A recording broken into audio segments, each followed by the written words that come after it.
This Christmas, I've been challenged to listen to and to read the Christmas story in Luke 1 and 2 from a different perspective, from Mary's perspective. It's been so powerful to me. If you've read or heard the story every year, perhaps for your entire life, or if you've never read it at all, I encourage you to read it.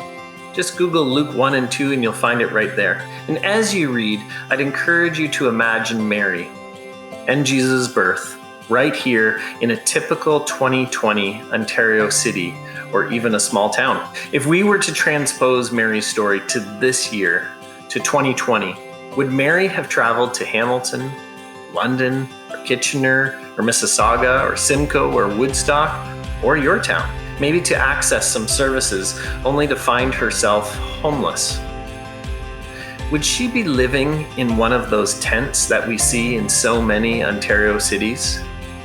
And would Jesus' birth, his first breath, be in one of those tents? What would his bed be made of, I wonder?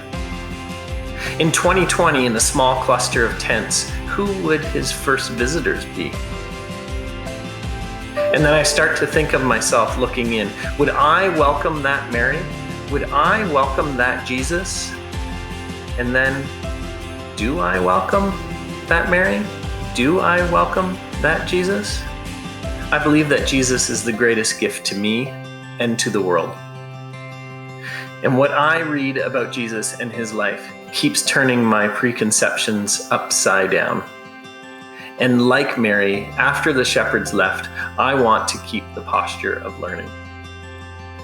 And so this year, maybe with a quieter Christmas, I really would like to encourage you to read, to reflect, and to know that Mary and that Jesus.